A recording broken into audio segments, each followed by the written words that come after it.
can't openly support you, but, I will give you, help. I did think that was interesting. I kind of like the whole idea of the planet that they're on, that the people don't like the refugees. That was kind of a interesting piece of the fallout of the Clone Wars. Yeah, that's another thing too. Reading through these comics has really opened my eyes up to just how devastating the Clone Wars were to the galaxy. Definitely, and I think it's kind of unfortunate. I guess this is the last year for Dark Horse to hold the license on those. It's my understanding that in the beginning of 2015, it reverts back to Marvel Comics, which, doesn't really make that much of a... I mean, it's not that big a surprise, seeing as Marvel is owned by Disney. Disney owns the rights to the IP for the Star Wars license, so it kind of makes sense. But I really hope that what happens with that is at least the level of quality will continue at Marvel, that it's just not another, monthly title. I guess the other thing I'm kind of concerned about as well is the level of output. Right now, I think we're looking at about 3 to 5 monthly titles are coming out of Dark Horse. I'm really concerned when it goes over to Marvel that it's going to be 1.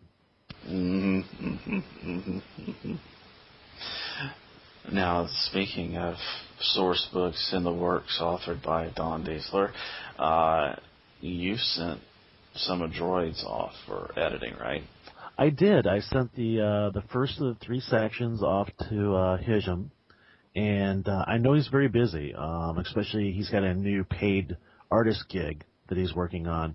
But I haven't heard back from him, and that's not unusual. I'm waiting to hear back. I'll probably send him another, little poke, see what's going on. I'll eventually get back to doing it, so it's not all on you. I mean, we still have, 2 sections to go? Mm-hmm. Okay. Now, I mean, once I get done running my 5 games, posting to the group, following stuff on Ranker Pit, writing other source books, when I get a break. Enrique Bertrand has developed a combat action tracker for GMs. Now, I feel that this is a great thing to try out for a game. It lets you put in your players' actions and gives you something to visualize instead of having to keep in your head, okay, this player did this player's withholding an action, this player's going to do multi-action. What about you? I took a look at it. I think it's one of those ideas that it's good in your head. I actually tried to use a variation of this in my VTT game, and it did not work well. Now, in a face-to-face game, it might work a little bit better, but the one thing I would suggest, Enrique, is that if you use this turn tracker, you have this piece of paper out there and you have people saying how many actions they're going to do. Use like a poker chip or something like that to put it down on the sheet so that you know for each person, how many actions they're going to do, and then you just keep moving them along the tracker. I don't know, just try. See what we got. But again, I applaud the effort. I mean, whenever somebody goes out there and adds something, that's cool. Yeah. Especially if I'm not the one doing it. Enrique also had a question. How do you not let melee combat become a situation where the defender is constantly moving from an attacker, since D6 uses segments turn-based round? I asked him for clarification on this because at first I was like, what? And he is correct. When using turn-based, you may move once and only once in your entire round. So if you... Now, that's a full move. Now, again, I guess, let me add a little more information to that. You may move up to 1/2 of your movement if the terrain is very easy, or moderate. and that is considered free action. It's not considered a move. It's not considered something that allows an MAP. But if you move further than 5 meters, or the terrain is, difficult or very difficult, it does count as an action. Well, here's the thing. You've got a character who's brandishing a great big old vibro axe, and he sees that guy over there, and he's like, well, I'm going to go whack him. Well, he declares 2 actions. He's going to move, he's going to whack him. So he walks over there, and he's standing right next to the person. The person's like, I'm leaving. So he declares 1 or 2 actions, 1 probably, and moves 10 meters away. Well, when it comes back to the first person's second action, there's no target. And that is the problem that he's asking about. Did you get a chance to go into your own ideas, Daniel? Really, to me, this can be... I never really had a problem with it, honestly. But then again, I made my enemies stupid. They'd always stand up and just keep on fighting melee. Yeah, all your enemies are running around going, "Life is like a box of chocolates." And they'd fire a blaster every once in a while. I don't know. Forrest Gump kicked some major ass as a soldier, man. He did. Hey, but he did take a wound. He did. Well, I tell you, I've actually, there's a couple of different options that are available for this. I guess the first one is to allow the person to make a melee attack at the end of their movement. I'm not really keen on that because that still comes out to being like 2 actions. So it's kind of like giving somebody a freebie. The other one is, and I like this one a little bit better. The person moves up and he is within the range of his melee weapon. The other person can at that time choose to disengage. All right, he's like, no, I'm not doing this, and he declares he's going to move away. Well, before he can disengage, the game master says, well, each person roll an opposed perception.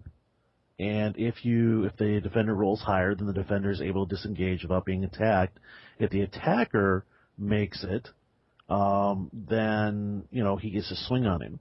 And this would be a reaction attack, is what it is. And so the person would actually have to pay the map for doing that. I can see where that's coming from. Something kind of along the lines of.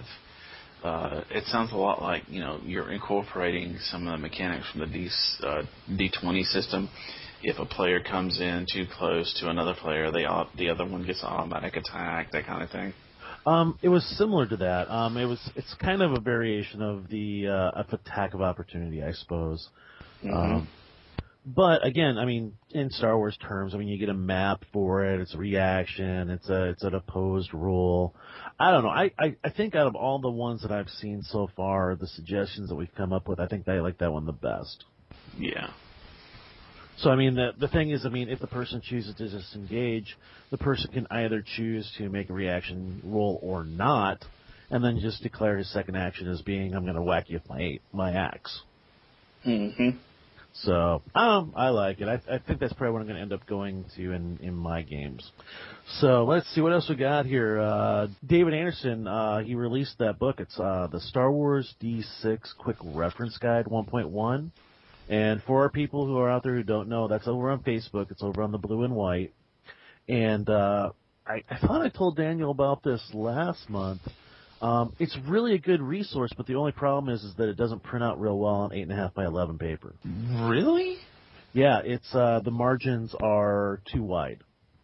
Oh, this dude needs a typesetter bad. Yeah, but it's got a ton of information. I like it. And what I've read of it is awesome. I still have no idea how we got our wires crossed on this. Well, it was Christmas. Yeah, probably. I'll blame Christmas anyway. How about that? Well, it was one of those things you're trying to figure out what you were going to get me, what size, if I liked frill or if I liked lace. I understand, man. And just by the way, that pink, I think it really sets my eyes off.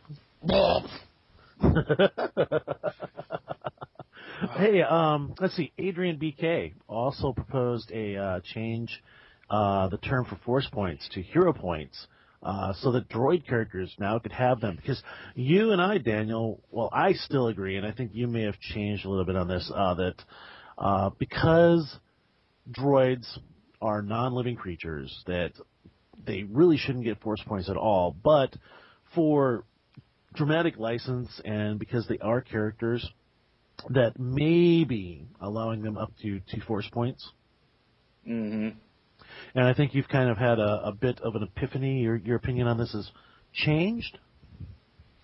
Mm-hmm. Nope, screw the droids. No, it's not that. It's that. How can I put this? I want to feel that I can make them more inclusive, but at the same time, I still don't. I still want to keep that cap there, or no. But if there is a real way to give droid players the same mechanic as other players and have it fit as a droid, I'm willing to keep an open mind about it. It's not as much of an epiphany as it is, just because I love playing a droid, and I would love to see better inclusion of mechanics for droid players. I don't see too many players being droids. Nope, not really. In the years I've played, I mean, I've had a couple people, but nothing, nothing long term, definitely. And speaking of which, we had an interesting thing happen in our Monday night game, the Star Wars Adventures Monday night table. One of my favorite players, Les, he's also known as Lurker over on Ranker Pits, has this just insane bad luck. This guy rolls more ones on the wild die than anybody I've ever seen. And last week, he ended up rolling like 5 or 6 times in a row a 1 on the wild die. He spent 2 character points on the same action, rolled a 1 on both. Crazy bad luck. So what we've done is we've added a house rule that at any time that someone rolls a 1 on the wild dice, they have to let the game master know. The game master, before he decides what option he's going to choose for penalizing the wild die, and there's 3 options available. You can refer to, I think it's page 74 of the book to look that up. Before he makes that decision, he looks to the other players at the table, and the other tables at the player must comment that he made a Harris, or he rolled a Harris, which is the name of the guy's character. And then the person who rolled the 1 must complain about, oh, come on, which is usually Harris's response when he rolls a bunch of 1s on the wild die. Then he ascertains what the penalty will be for the wild die. Oh, jeez. I tell you. I tell you, a lot of cool things happening. A little bit of feedback from last week's episode where we discussed dual wielding. Mike Fraley, who we tried to get onto the show, but he just couldn't make it. And he's lamenting it, but he posted over on the Ranker Pit that he has a few thoughts to share on dual wielding. It's one of those tricky areas where you have a complicated mix of what appears in media, an absence of official rules, a messy realism component, and a limitation of the D6 mechanics. One, my call on this, I don't think it's a limitation. I feel that we can successfully incorporate dual wielding into the system. It just takes addition, testing, and a little bit of work. But he talks about there's only a few examples of dual wielding in the Star Wars universe. Both of the Fets dual wield. Anakin Skywalker dual wields. Yeah, we know about the examples. Does it work? He goes on to discuss historical documentation about how people would fight with a rapier and dagger back in the